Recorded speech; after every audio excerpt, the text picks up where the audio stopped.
नमस्कार, हमारे खास कार्यक्रम में आप सभी का स्वागत है। मैं हूं आपके साथ गौरी शंकर। चंपावत की सीट खाली हो चुकी है सीएम धामी के लिए और सीएम धामी चुनाव लड़ने के लिए पूरी तरह से तैयार हैं। लेकिन सवाल है कि क्या आसान होगा चंपावत की राह? क्या आसान होगा सीएम पुष्कर सिंह धामी के लिए चंपावत से जीतना?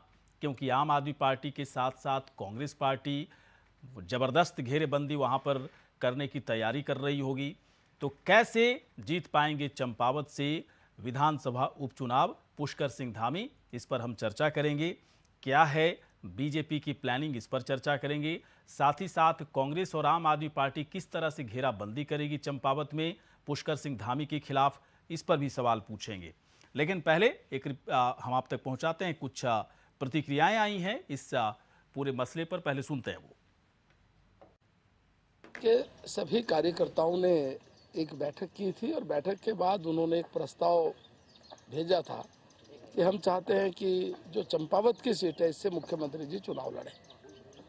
इसके बाद वहाँ के बहुत ही लोकप्रिय विधायक उन्होंने भी अपनी इच्छा जाहिर की और वो इच्छा उन्होंने एक बार नहीं अनेक बार जाहिर करते हुए कहा कि मैं चाहता हूँ कि चंपावत के हित में, चंपावत के विकास के लिए यदि मुख्यमंत्री यहाँ से चुनाव लड़ते हैं तो मैं अपनी सीट छोड़ने को तैयार हूँ। देखिए, 2 बार वहाँ की जनता ने भारतीय जनता पार्टी पे विश्वास जताया है। कैलाश गतौड़ी जी के नेतृत्व में विश्वास जताते हुए उनको जिताया है और मुझे पूरा विश्वास है कि जब माननीय मुख्यमंत्री जी वहाँ पर लड़ने जाएंगे तो आप देखिएगा कि उत्तराखंड की सबसे बड़ी जीत रजिस्टर करेंगे वहाँ से। देखिए, मुझे वो इलेक्शन कमीशन का मैंडेट है कि वो कब इलेक्शन डिक्लेयर करे, लेकिन भारतीय जनता पार्टी और उनके कार्यकर्ता और पूरा संगठन चुनाव के लिए तैयार है। लग रहा है कि मुख्यमंत्री जी चंपावत से चुनाव लड़ेंगे, ऐसी संभावनाएं व्यक्त की जा रही है।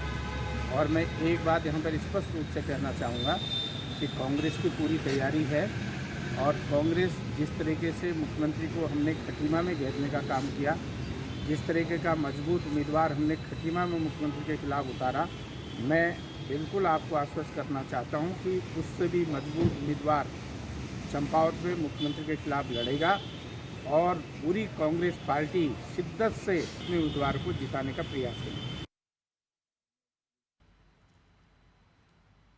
तो क्या चंपावत सबसे आसान विधानसभा सीट है सीएम धामी के लिए? बाकायदा सीएम धामी के लिए वहाँ के जो विधायक थे उन्होंने इस्तीफा दे दिया, अपना इस्तीफा उन्होंने सौंप दिया है। कैलाश गहतोड़ी की तरफ से इस्तीफा दिया गया है।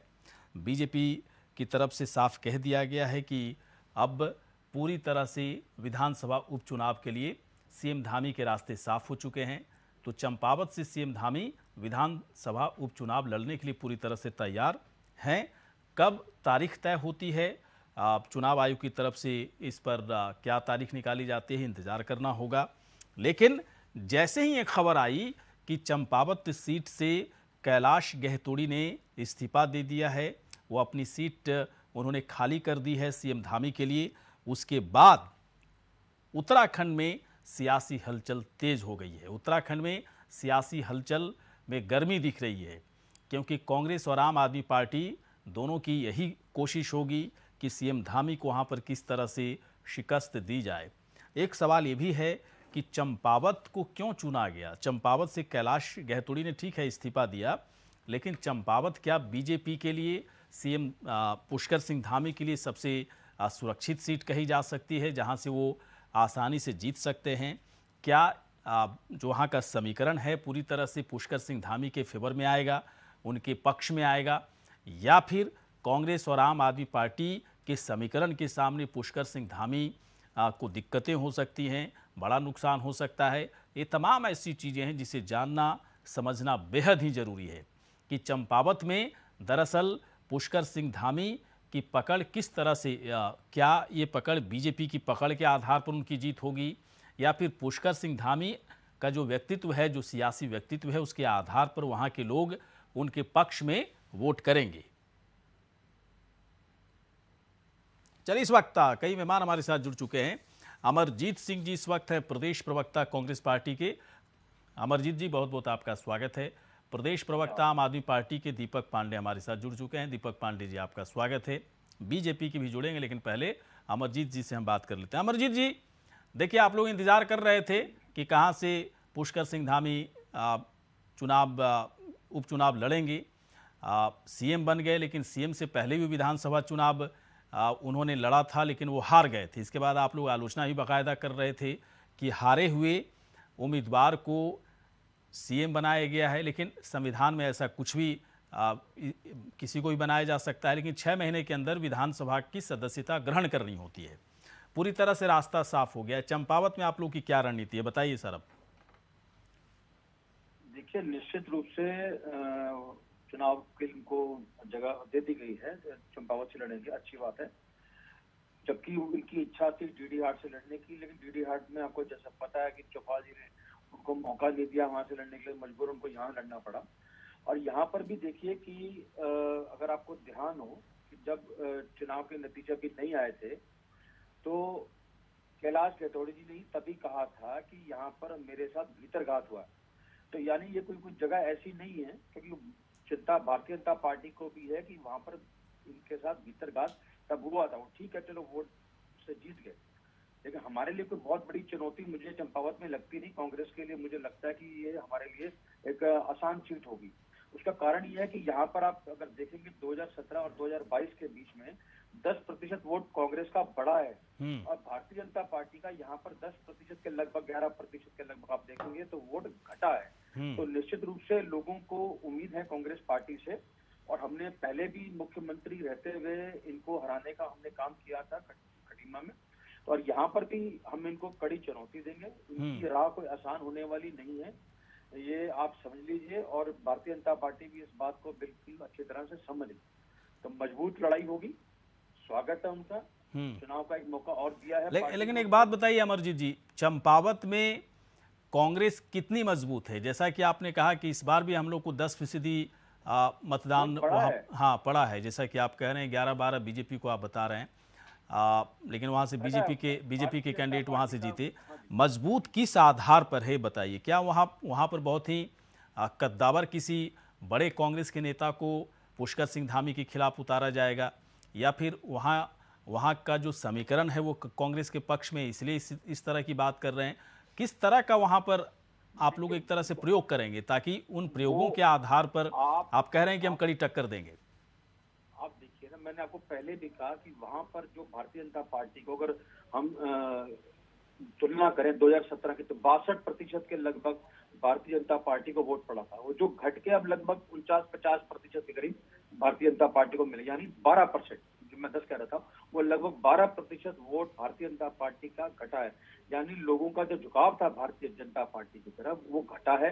एक जो मोदी वेव चली थी या जो इन्होंने राशन बांटा, यानी इनका वोट प्रतिशत घटा है। लोगों की पसंद भारतीय जनता पार्टी में कम हुई है, और जिस कांग्रेस का वोट 2017 में लगभग 30 से 32% था, वो 2022 में बढ़कर 42% हो गया। तो आप सीधा अंदाजा लगाइए कि कांग्रेस का वोट प्रतिशत वहां बढ़ा है, भारतीय जनता पार्टी का घटा है। इसका मतलब लोगों में विश्वास था कांग्रेस के प्रति, और मुझे लगता है कि अब जब हमने इनको हराया था खटीमा में, तो वही जो लोगों में नाराजगी थी धामी जी के प्रति जो खटीमा में दिखी, तो हमें ऐसा लगता है कि वो नाराजगी यहाँ पर भी दिखेगी, और वो हम उसको वोटों में तब्दील करने का भी पूरा प्रयास करेंगे। चलिए और ठीक है। आपने दूसरी बात एक आपने और कही ना कि चुनाव कौन लड़े, चुनाव वहां से कौन लड़ेगा, कौन मजबूत प्रत्याशी हमारा। देखिए, पहले तो वहां पे हमारे स्वाभाविक जो दावेदार हैं वो तो हिमेश खरकवाल जी है निश्चित रूप से, लेकिन ये हाईकमान को तय करना है कि अब उनके खिलाफ, मुख्यमंत्री के खिलाफ कौन लड़ेगा। तो मुझे लगता है अपने आप में हिमेश खरकवाल जी पूरी तरह से समर्थ हैं, वो लड़ेंगे, और यह हाईकमान जो तय करेगा वो हमें भी सर्वमान्य होगा, ऐसा नहीं। हाँ, लेकिन एक बात है कि जहाँ तक मुझे समझ में बात आती है कि अगर जो सीएम बना है, पहले वो चुनाव हार गया, फिर उसे चुनाव लड़वाया जा रहा है ताकि कुर्सी बची रहे, ऐसे केस में अमूमन मैं देखता हूँ कि जो विपक्ष की जो तमाम पार्टियाँ होती हैं वो पूरी तरह से जोर लगा देती है कि एक बार हारे हैं दोबारा भी हराएंगे। अगर दोबारा इस तरह के कैंडिडेट अगर कोई हार जाते हैं तो इस बड़ी फजीहत होती है, और मुझे लगता है कि कांग्रेस पार्टी बीजेपी की फजीहत करने के लिए पूरी तरह से एक अलग मजबूत रणनीति के साथ चलने के लिए तैयार है। दीपक पांडे के पास आ रहे हैं। दीपक पांडे जी, एक बात बताइए, आम आदमी पार्टी वैसे तो कुछ कर नहीं पाई इस बार के चुनाव में, लेकिन फिर भी आप कहते हैं कि हमारा संगठन धीरे धीरे मजबूत हो रहा है। देखिए, अब एक मौका आ गया आपके पास। अब चंपावत में देखिए उपचुनाव होगा, तारीख तय नहीं है, चुनाव आयोग की तरफ से तारीख दी जाएगी। एक मौका और आ गया है आम आदमी पार्टी को खुद को प्रूफ करने का मौका। कर पाएगी? कुछ है रणनीति, या फिर वैसे ही जैसे चुनाव लड़े थे वैसे ही इस बार भी लड़ेंगे? जीतने की बात तो तभी होगी जब आप लोग सोचेंगे जीतने के लिए। हारने के लिए चुनाव लड़ेंगे, या फिर पुष्कर सिंह धामी को हराने के लिए चुनाव लड़ेंगे? बताइए। मैं कोई ऐसी अपवाद या कोई राजनीतिक बात नहीं करूंगा। जो बात सही है, जो पटल पे है, मैं उसी बात को कहूंगा, क्योंकि कांग्रेस वाले जो भी बात कह रहे हैं वो अपनी जगह ठीक है। एक पहली बात तो जो हमारे वहाँ जो इलेक्शन हम लड़ाई लड़ेंगे वहाँ पे इलेक्शन, वो लड़ेंगे नहीं लड़ेंगे ये भी हमारी पूरी टीम, जो पूरे प्रदेश की टीम है वो तय करेगी। और लड़ेगा तो कौन लड़ेगा। लेकिन दूसरी बात जो मैं आपको सीधी बात कहना चाह रहा हूँ कि ये हमने देखा है कि कोई भी उपचुनाव होते हैं जिसकी सत्ता होती है, कहीं ना कहीं जनता भी एक माइंडेड उनको दे देती है, क्योंकि उनको पता है एक सीट भी इधर से उधर करके इसलिए चेंज नहीं होना है क्योंकि कहीं ना कहीं 45 सीटों का 48 सीटों का बहुमत इन लोगों के पास है आज की बीजेपी के पास। तो उनको पता है हम एक सीट हरा के भी कहीं ना कहीं हम उनको जॉब नहीं दे पाएंगे। ये बात आपने पहले देखा होगा, हरीश रावत जी ने भी चुनाव लड़ा था वो मुख्यमंत्री से, तो कहीं ना कहीं जनता ने हरीश रावत जी को ही दोबारा बना दिया था कहीं ना कहीं। लेकिन जहाँ तक मुझे नहीं लगता कि उपचुनाव में अगर हम लोग खाली खोखली बातें करनी है, राजनीतिक बातें करनी है, खाली अगर आप लोगों के सामने अगर हम ये झूठा कह दें कि हाँ जीत जाएंगे या चीजें हैं, ये मुझे नहीं लग रहा इतना जल्दी कोई संभव है। दीपक, मैं आपकी बात का जवाब देना चाहूंगा, मैं टोक नहीं रहा, मैं आपकी बात को याद दिला रहा हूँ। मैं छोटी सी बात, आपने ये बात तो ठीक कही कि जिसकी सत्ता होती है उसको जरा लीड मिलता है, उसके बहुमत में जाता है। हाँ, इसकी बिल्कुल मैं ये नहीं कहूंगा कि मैं असहमत हूँ आपकी बात से, लेकिन आप थोड़ी सी बात ये देखिए, अगर आपने हरीश रावत जी का भी नाम लिया या उससे पहले और भी बाकी लोगों का नाम लिया, तो आप उनमें देखिए विजय बहुगुणा जी भी रहे या बाकी लोग भी थे, तो उस वक्त वो चुनाव मुख्यमंत्री हारे हुए नहीं थे, वो उनके लिए सीट खाली करेगी और उन्होंने मुख्यमंत्री का पद ग्रहण करना था, इसलिए जीते वो। यहाँ पर एक व्यक्ति हारा हुआ है जिसको कि उत्तराखंड की जनता ने नकार दिया है। ये ऐसा पहले नहीं हुआ। आप तुलना करिए, मैं दीपक जी आपको काट देना फिर कह रहा हूँ, आपको मैं ध्यान दिला रहा हूँ इस बात का कि परिस्थितियों में पहले में और ये अंतर है।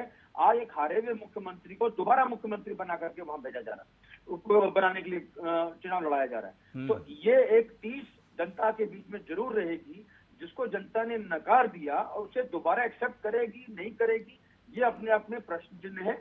चलिए, वो अलग मसला है अमरजीत जी, वो अलग मसला है कि जनता एक्सेप्ट करेगी नहीं करेगी, वो अलग मसला है। लेकिन चंपावत में कांग्रेस खुद को कितना मजबूत मान रही है, ये मसला है। दीपक पांडे तो पहले ही मना कर रहे हैं कि हम लोग लड़ेंगे नहीं लड़ेंगे तो तय करेंगे ये लोग। इसका मतलब है कि असमंजस है इनकी पार्टी के अंदर चंपावत सीट को लेकर, या तो लड़ेंगे या नहीं लड़ेंगे। अगर नहीं लड़ते हैं तो इसका मतलब पहले सरेंडर करने के लिए तैयार हैं। आप कह रहे हैं कि बात नहीं कर रहा हूँ, मैंने कोई बात नहीं की, मैंने एक बात विचार रखा, ऐसा हो सकता है नगर निगम के इलेक्शन होंगे, नगर पंचायत होंगे, तो हम लोग पूरी फाइट करेंगे। नहीं, मैं चंपावत की बात कर रहा हूँ भाई साहब। वो तो नगर निगम में हर लोग लड़ेंगे, बीजेपी भी लड़ेगी, कांग्रेस भी लड़ेगी, आप भी लड़िए, कोई दिक्कत नहीं है। लेकिन चंपावत आप लोग है ना, आप लोग उत्तराखंड में इतना बेहतरीन आप लोग संगठन है ना, संगठन मजबूती के दावे करते हैं, तो फिर चंपावत पर आप लोग को बहुत क्लियर कट एक फैसला रखना चाहिए। कम से कम जब मीडिया के सामने आते हैं तो आपको तो बोलना ही चाहिए कि चंपावत लड़ेंगे नहीं लड़ेंगे। डॉक्टर देवेंद्र भसीन हमारे साथ जुड़ चुके हैं, बीजेपी के प्रदेश उपाध्यक्ष इस वक्त हमारे साथ हैं। भसीन जी, बहुत बहुत आपका स्वागत है सर। अब बताइए देवेंद्र भसीन जी, ये संयोग तो नहीं कहा जाएगा कि चंपावत से ही सीएम धामी चुनाव लड़ेंगे? बहुत सोच विचार करके, विचार विमर्श करके, बड़ी रणनीति के साथ चंपावत के लिए उनके लिए सीट खाली किया गया है। कैलाश जी को मनाया गया होगा, कैलाश जी या हो सकता है दिल से ही पूरी तरह से तैयार थे। तो पहले सरेंडर कर दिया था। अब बताइए मुझे, चंपावत है महफूज सीट है बीजेपी के लिए, या महफूज सीट रहेगा पुष्कर सिंह धामी के लिए? बीजेपी तो जीत गई, पुष्कर धामी हार गए खटीमा में, इसीलिए मैं ये सवाल पूछ रहा हूँ कि महफूज किसके लिए है, बीजेपी के लिए या फिर धामी जी के लिए? जरा बताइए सर। इस बड़ा टेढ़ा सवाल है लेकिन बोलना पड़ेगा सर आपको। नहीं, मैं बहुत सीधा जवाब दूंगा सर गौरीशंकर जी। पहली बात तो ये है कि उत्तराखंड विधानसभा के चुनाव में हमारे नेता प्रदेश स्तर पर श्री पुष्कर सिंह धामी थे और हमने कहा था कि वे हमारे अगले मुख्यमंत्री होंगे और भारतीय जनता पार्टी उनके नेतृत्व में जीती। इस बात को अंडरलाइन करना जरूरी होगा। प्रधानमंत्री माननीय श्री नरेंद्र मोदी जी के आशीर्वाद से और प्रदेश के अंदर श्री पुष्कर सिंह धामी जी के नेतृत्व में भारतीय जनता पार्टी ने 2/3 बहुमत से राज्य विधानसभा का चुनाव जीता। इस बात ठीक है कि श्री पुष्कर सिंह धामी कतिपय कारणों से खटीमा सीट हार गए। कारण ये भी रहा है कि चूंकि वो हमारे प्रोजेक्टेड सीएम थे, रिपीट होने वाले सीएम थे, तो उनका अधिकांश समय प्रदेश के अंदर विधानसभाओं में लगा और इस कारण से वे अपनी सीट पर उतना ध्यान नहीं दे पाए और कुछ स्थानीय परिस्थितियां होंगी जिनकी जांच हमारी पार्टी कर रही है, उन कारणों से वो नहीं जीत पाए। लेकिन चंपावत निश्चित तौर पर हम जीतने वाले हैं और कैलाश गहतोड़ी जी ने तो पहले दिन ही कह दिया था कि मैं श्री पुष्कर सिंह धामी जी के लिए सीट छोड़ दूंगा। मनाने की बात नहीं थी, बल्कि केवल कैलाश जी नहीं बल्कि करीब आधा दर्जन विधायक जो है भाजपा के श्री धामी के लिए नहीं, तो मैं इसलिए तो सवाल पूछ रहा हूं सर कि कई लोग तैयार थे, फिर चंपावत पर बीजेपी क्यों आकर के अटकी? मैं सवाल देखिए बहुत अहम सवाल पूछ रहा हूं आपसे भसीन साहब कि क्या चंपावत बीजेपी के लिए पूरी तरह से मुफीद रहेगा, सुरक्षित रहेगा और वहां से किसी तरह का कोई डर नहीं है, पुष्कर सिंह धामी वहां से लड़ेंगे चुनाव तो जीत जाएंगे? या फिर कहीं ऐसा तो नहीं कि बीजेपी की स्थिति थोड़ी अगर डामाडोल है, पहले से पुष्कर सिंह धामी एक चुनाव हार चुके हैं, कहीं उल्टा असर ना हो जाए? डॉक्टर देवेंद्र भसीन जी, ऐसा तो नहीं होगा? पहली बात तो मैं साफ कर दूं गौरीशंकर जी कि पुष्कर सिंह धामी जी कहीं से भी चुनाव लड़ते हैं। हाँ। अब तो खैर तय हो गया, चंपावत उनकी जीत तय थी, इसमें कोई संदेह करने की बात ही नहीं। एक बात। दूसरी बात, जो भी हमारे कांग्रेस के नेता कुछ अपनी आशाएं दिखाने की कोशिश कर रहे थे, तो मेरा तो उनसे पहला सवाल ये है कि आपका अपना घर बिखरा पड़ा है। आपके विधायक ने भी हमारे मुख्यमंत्री जी को सीट ऑफर करी थी और आपने बड़ी मुश्किल से उनको रोका, पता नहीं क्या डराया धमकाया, अलग बात है। लेकिन ये बात ठीक है कि हमारे मुख्यमंत्री जी ने उनको धन्यवाद दिया, क्योंकि अंततः पार्टी हाईकमान ने इसको तय करना था और पार्टी हाईकमान ने पूरे विचार विमर्श के पश्चात जो है चंपावत को लेकर अंतिम निर्णय लिया और कैलाश जी ने आज अपना त्यागपत्र दे दिया और सारी चीजें अब स्पष्ट हो गई। और पिछले चुनाव में जो भी जीता है उसमें हमारे कैलाश गहतोड़ी जो पहली बार चुनाव लड़ रहे थे वो 5300 से अधिक वोट जीते थे और इनके जो वरिष्ठ नेता थे वहां से कांग्रेस के वहां से पराजित हुए थे। तो कांग्रेस किसी गलतफहमी ना रहे, हमारा तो उनसे कहना ये है कि आप चंपावत तो पराजित होंगे, पहले अपना टूटा हुआ और बिखरा हुआ घर संभाल लीजिए। आप क्या तो भागने की तैयारी? कांग्रेस कह रही है भसीन साहब की कांग्रेस का मजबूत है वहां पर आधार और चंपावत में जबरदस्त घेराबंदी होगी कांग्रेस पार्टी की तरफ से, जितना आसान नहीं होगा पुष्कर धामी के लिए। तो आपके दावे कांग्रेस के हिसाब से थोड़े कम नजर आ रहे हैं मुझे। नहीं, कांग्रेस तो बोल सकती है, कांग्रेस तो कह रही थी हमारी 42 सीटें आ रही हैं। कांग्रेस कह रही थी कि हमारी 42 सीटें आने वाली हैं और इनके मुख्यमंत्री पद को लेकर के भी आपस में लड़ाई शुरू हो गई थी। हम जानते हैं इन बातों को लेकर के। और जो मुख्यमंत्री की दावेदारी कर रहे थे सबसे अधिक जोर से, वो खुद ही चुनाव हार गए थे। तो कांग्रेस की हालत तो प्रदेश के अंदर बहुत बुरी है और उत्तराखंड से लेकर पूरे देश के अंदर हालत इसी प्रकार से है। अब जहां तक चंपावत का सवाल है तो निश्चित तौर पर पिछले चुनाव में बहुत दूर की बात नहीं है, कुछ महीने पहले की तो बात है, जब 5300 वोट से हमारे प्रत्याशी कांग्रेस में जीते थे। तो अपने आप को मजबूत कहते हैं तो कहें, हमें कोई आपत्ति नहीं है, ये अपने दावे भी कर सकते हैं। लेकिन मैं जो गौरीशंकर जी आपके सामने बात कह रहा हूँ वो धरातल की सच्चाई है और राजनीतिक गणना के आधार पर आपके आधार पर कह रहा हूँ। तो इनका वहां पर वरिष्ठ नेता हार जाता है हमारे एक नए नेता से, ये अपने दावे करते रहे। दूसरी ओर हम 2/3 बहुमत से प्रदेश में जीतते हैं श्री पुष्कर सिंह धामी जी नहीं, इसमें कोई डाउट नहीं है। इसमें देखिए अमरजीत जी भी डाउट नहीं कर रहे हैं या फिर दीपक पांडे भी डाउट नहीं कर रहे हैं कि आपकी सरकार है, पूर्ण बहुमत की सरकार है। लेकिन एक बड़ा सवाल है ना कि पुष्कर सिंह धामी खटीमा में हार गए। आप कह रहे हैं कि ठीक है सीट पर उन्होंने ध्यान नहीं दिया, लेकिन जब ध्यान नहीं दिया तब भी कैसे हार गए? बीजेपी बाकी जगहों पर तो जीती, पूर्ण बहुमत की सरकार बनी। तो इसलिए सवाल पूछा जा रहा है भसीन साहब कि चंपावत में सब कुछ ठीक रहेगा ना? सोच समझ करके आप लोग कदम तो बढ़ाए हैं वहां पर। चंपावत और खटीमा आसपास ही हैं। हाँ। ये संयोग की बात है कि खटीमा से वो पराजित हो गए। हाँ। और चंपावत से हमारे नए चेहरे ने विजय प्राप्त कर ली, इसके नेतृत्व में श्री पुष्कर सिंह धामी जी के नेतृत्व में। विकास हमारा एजेंडा है, तो निश्चित तौर पर चंपावत की जनता ने कैलाश जी को जिताया विकास के नाम पर, पुष्कर सिंह धामी जी के नाम पर, प्रधानमंत्री श्री मोदी जी के नाम पर, उनके अपने व्यक्तित्व के नाम पर। और अब जब चलिए ठीक है, मैं सवाल मैं समझ गया भसीन साहब। अमरजीत जी एक बात बताइए, अब तो देखिए क्लियर हो गया आप कि चंपावत किसी भी हाल में, किसी भी परिस्थिति में, किसी भी हालात में बीजेपी चूक नहीं सकती है। कांग्रेस कह रही है कि हम पूरा दम लगा देंगे। आप लोग दम लगाइएगा, मुझे पता है ये चीज़, पूरा दम लगा करके वहाँ पर चुनाव लड़िएगा। क्या अब आप लोग इस बात पर फोकस करेंगे, इस बात पर चर्चा होने लगी है कि चंपावत से किस कद्दावर कांग्रेस के बड़े नेता को खड़ा किया जाए जो पुष्कर सिंह धामी को बड़ी चुनौती दे सके? इस पर बात कीजिए सर।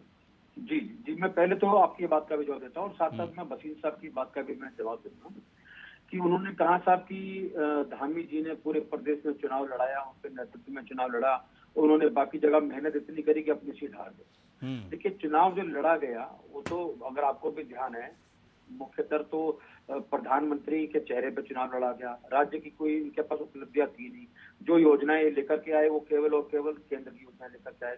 तो जो वोट पड़ा इसमें तो कोई दो राय नहीं कि वो मोदी जी के चेहरे पे पड़ा। और उत्तराखंड की जनता ने इनको से मेरा मतलब धामी जी को, पुष्कर धामी जी को पूरी तरह से नकार दिया।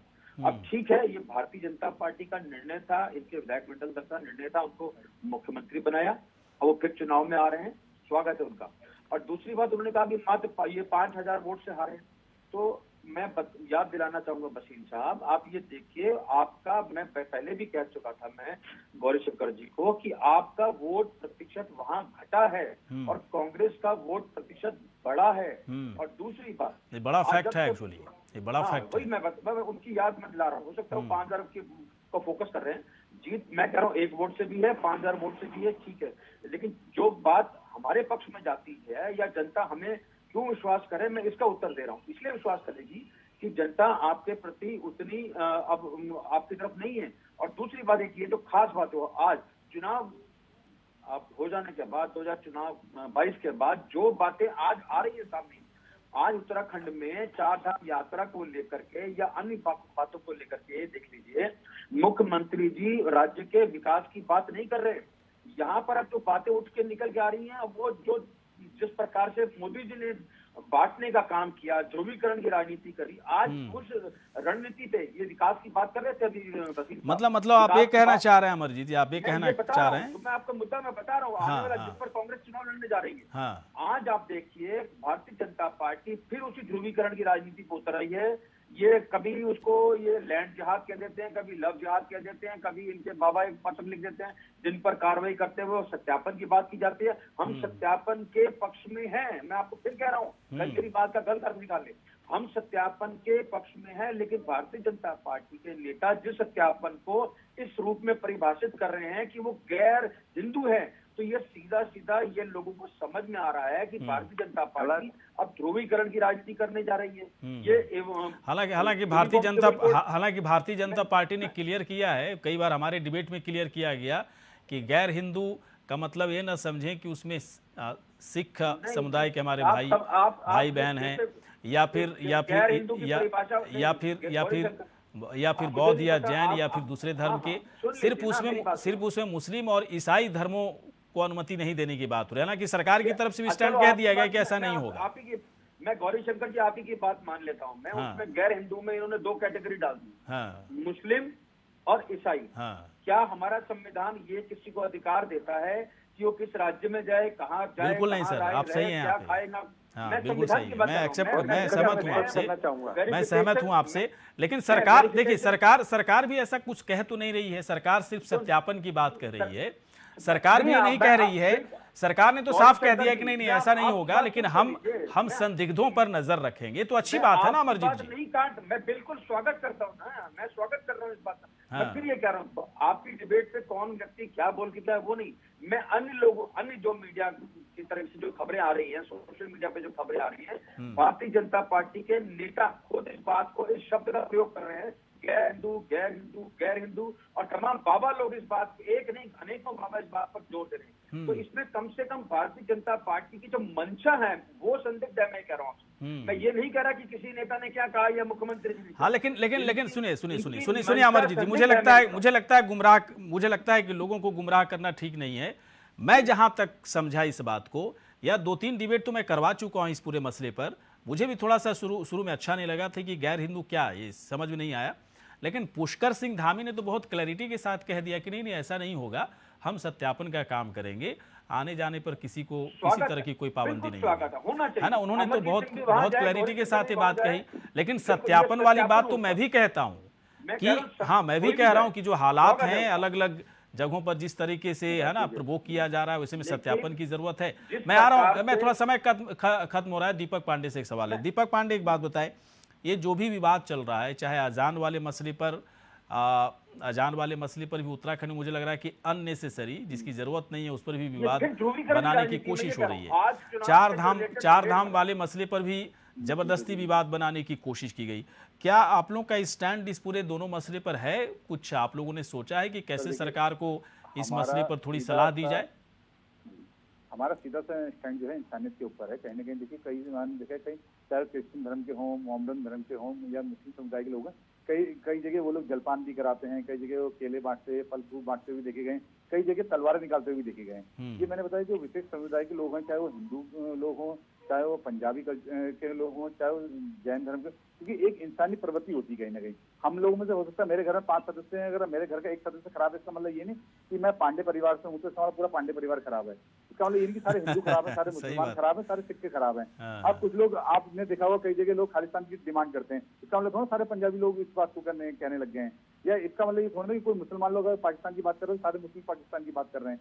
तो ये देखिए, कुछ लोग हैं जो अपवाद हैं, जो लोग फैलाते हैं, जिससे माहौल खराब होता है। मैं कहता हूं, इन पे नकेल कसने की बहुत जरूरत है और उसी इनको पर तो चिह्नित नकेल करना बहुत कसना है ना जरूरी भाई साहब, उसी पे तो नकेल कसना है। और मुझे नकेल लगता है कसना कि चिह्नित मुझे करना लगता है है और जो verification की बात भसीन साहब इस बात को एक्सटेंड करके बोलेंगे, नकेल कसने के लिए तैयार है भसीन साहब, या फिर वैसे ही बस अलग अलग जगहों, अलग अलग प्लेटफॉर्म पर किसी को बयानबाजी छूट होती देंगे तो रहेगी कल दूसरा और लोग आदमी भी तैयार हो कंफ्यूज जाएगा। होते रहेंगे कह क्या रहे हैं बीजेपी के नेता। बताइए सर।